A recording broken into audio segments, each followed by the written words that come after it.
നമസ്കാരം. മലയാളി വാർത്തയിലേക്ക് സ്വാഗതം. ജി സുധാകരൻ ഇപ്പോൾ പാർട്ടിയോട് പിണങ്ങി നിൽക്കുകയാണ്. ഈ ഒരു സമയത്ത് തന്നെ വളരെ രൂക്ഷമായ ഭാഷയിൽ തന്നെയാണ് നേതൃത്വത്തിനെതിരെ തുറന്നടിക്കുന്നത്.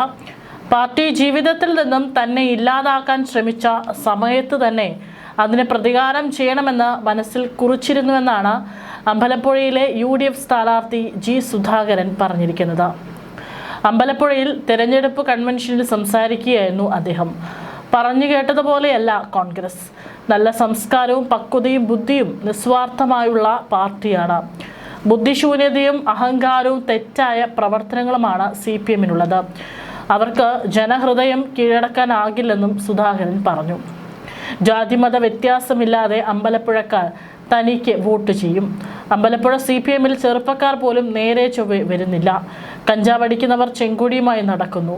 വളരെ പാവമായ താൻ സ്ഥാനാർത്ഥിത്വം പ്രഖ്യാപിച്ചപ്പോൾ അനുകമ്പ കാട്ടിയവരാണ് കോൺഗ്രസ്. വിജയരാഘവന് യോജിക്കുക പരാജയരാഘവൻ എന്ന പേരാണ്.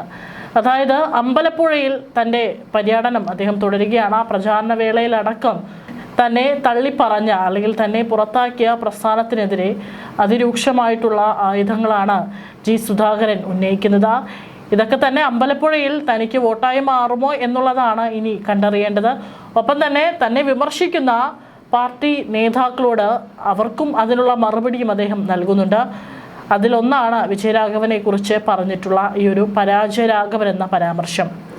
അദ്ദേഹം എവിടെ പ്രസംഗിക്കുന്നുവോ അവിടെ പാർട്ടി തോറ്റുപോകും. ബ്രാഞ്ചിലിരിക്കാൻ പോലും യോഗ്യതയില്ലാത്ത അദ്ദേഹമാണ് PBയിൽ. ഇവരെയൊക്കെ കൊണ്ട് MA ബേബി വല്ലാതെ കഷ്ടപ്പെടുകയാണ്. CPMന്റെ പൊളിറ്റിക്കൽ ക്രിമിനലിസത്തിൻ്റെ ഏറ്റവും ഒടുവിലത്തെ ഉദാഹരണമാണ് തനിക്കെതിരെ സുധാകരൻ എന്നയാളെ കൊണ്ട് പത്രിക കൊടുപ്പിച്ചത്. 90,000 വോട്ട് നേടി താൻ അമ്പലപ്പുഴയിൽ ചരിത്ര വിജയം നേടും. കോൺഗ്രസിന് 50,000 വോട്ടുണ്ട്. CPMൽ നിന്ന് 15,000-വും BJPയിൽ നിന്ന് 5,000-വും വോട്ട് കിട്ടും. നിഷ്പക്ഷരായ 25,000 പേരുടെ വോട്ടും തനിക്ക് കിട്ടുമെന്നും സുധാകരൻ അവകാശപ്പെട്ടു. തെരഞ്ഞെടുപ്പ് കൺവെൻഷൻ KC വേണുഗോപാൽ MP ഉദ്ഘാടനം ചെയ്തു. സുധാകരൻ സ്ഥാനാർത്ഥിത്വം പ്രഖ്യാപിക്കും വരെ അതേക്കുറിച്ച് അറിയില്ലായിരുന്നു. അമ്പലപ്പുഴ UDF മണ്ഡലമായിരുന്നു. സുധാകരനിലൂടെ CPM ഇവിടെ ജയിക്കുകയായിരുന്നു. ഒരു ശക്തിയേറിയ മത്സരത്തിലാണ് ഇപ്പോൾ ഇത്തവണ അമ്പലപ്പുഴ നിൽക്കുന്നത്. LDF ജയിക്കുന്നത് തടയാനാണ് സുധാകരനെ പിന്തുണച്ചതെന്നും KC വേണുഗോപാൽ പറഞ്ഞു. CPM വിട്ട് അമ്പലപ്പുഴയിൽ UDF പിന്തുണയോടെ മത്സരിക്കുന്ന ജി സുധാകരനെതിരെ വിമർശനവുമായി മന്ത്രി സജി ചെറിയാനും രംഗത്ത് വന്നിരുന്നു. ജി സുധാകരൻ എന്നത് അണയാൻ പോകുന്ന തീയാണെന്നും അണയുന്നതിന് മുൻപ് അദ്ദേഹം ആളിക്കത്തുകയാണെന്നാണ് സജി ചെറിയാൻ പരിഹസിച്ചിരിക്കുന്നത്.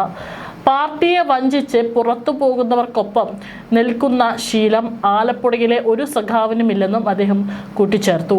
സുധാകരന്റെ പുതിയ രാഷ്ട്രീയ നിലപാടുകളെ രൂക്ഷമായി വിമർശിച്ച സജി ചെറിയാൻ പുകഞ്ഞ കൊള്ളി പുറത്താണെന്ന പരാമർശവും നടത്തി.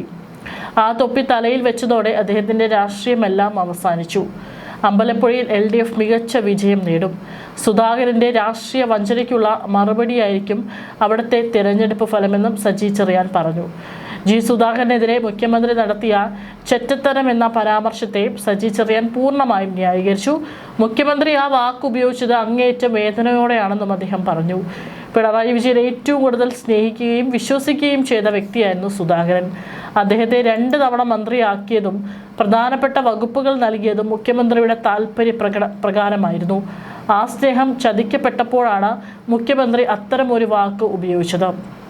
സംസ്ഥാനത്തെ വികസന പ്രവർത്തനങ്ങൾ ഏതെങ്കിലും വ്യക്തിയുടെ മാത്രം ക്രെഡിറ്റ് അല്ലെന്നും അത് സർക്കാരിൻ്റെ ഇച്ഛാശക്തിയുടെ ഫലമാണെന്നും സജി ചെറിയാൻ ഓർമ്മിപ്പിച്ചു. വികസനത്തിൻ്റെ പേരിൽ ആരും വ്യക്തിപരമായ ഇമേജ് ഉണ്ടാക്കാൻ ശ്രമിക്കേണ്ടതില്ലെന്നും അദ്ദേഹം വ്യക്തമാക്കി. വിജയരാഘവൻ പരാജയരാഘവനായി മാറിയെന്നും അമ്പലപ്പുഴയിലെ സ്വതന്ത്ര സ്ഥാനാർത്ഥി ആഞ്ഞടിച്ചു. അമ്പലപ്പുഴ നിയോജക മണ്ഡലം തെരഞ്ഞെടുപ്പ് കൺവെൻഷനിൽ സംസാരിക്കുമ്പോഴായിരുന്നു അദ്ദേഹം ഈ ഒരു ശക്തമായിട്ടുള്ള ഭാഷ പ്രയോഗിച്ചത്. കൊല്ലത്ത് മുകേഷിന് വേണ്ടി പ്രസംഗിക്കാൻ പോയി മുകേഷ് തോറ്റു. വിജയരാഘവൻ പോളിറ്റ് ബ്യൂറോയിൽ എത്തിയപ്പോഴാണ് അതിൻ്റെ വില പോയത്. അദ്ദേഹത്തെ കുറിച്ച് കൃത്യമായിട്ടും ചില കാര്യങ്ങൾ അദ്ദേഹം ഉന്നയിച്ചിട്ടുണ്ട്. MA ബേബി ഗാന്ധിയനാണ്, പ്ലേറ്റ് കഴുകുന്നത് കണ്ടില്ലേ എന്നും അദ്ദേഹം ചോദിച്ചിട്ടുണ്ട്. അതായത് ഇത്തവണ ജി സുധാകരന് അമ്പലപ്പുഴയിലുള്ളത് സാധാരണ ഒരു പര്യടനം മാത്രമല്ല, അദ്ദേഹം തനിക്കെതിരെ ആരോപണം ഉന്നയിക്കുന്ന നേതൃത്വത്തിൻ്റെ പല ഉന്നത നേതാക്കളെയും ലക്ഷ്യമിട്ടുകൊണ്ടുള്ള അമ്പുകൾ തന്നെയാണ് ജി സുധാകരൻ ഇത്തവണ തൊടുത്തു വിടുന്നത്. തീർച്ചയായിട്ടും ഇത്തവണ വളരെ ശക്തമേറിയിട്ടുള്ള ഒരു പോരാട്ടം തന്നെയാണ് അമ്പലപ്പുഴയിൽ നടക്കുന്നത്. പലതരം ട്വിസ്റ്റുകൾ മാറി മാറി വരാൻ സാധ്യതയുള്ള മണ്ഡലം കൂടിയാണ്. അവിടെ ആര് ജയിക്കും? ഇത്തവണ സുധാകരനൊപ്പം തന്നെ അമ്പലപ്പുഴ നിൽക്കുമോ, അതോ വോട്ടർമാരുടെ ഇടയിലും ഈ പാർട്ടിക്കുള്ളിലെ പടലപ്പിണക്കങ്ങൾ അതും അവരെ ഒരു കൺഫ്യൂഷനിൽ എത്തിക്കുമോ എന്നുള്ളതൊക്കെ തന്നെ കാത്തിരുന്ന് തന്നെ കാണേണ്ടി വരും. ഇത്തവണ ആർക്കൊപ്പമാണ് അമ്പലപ്പുഴ മണ്ഡലം നിൽക്കുക എന്നുള്ളത്.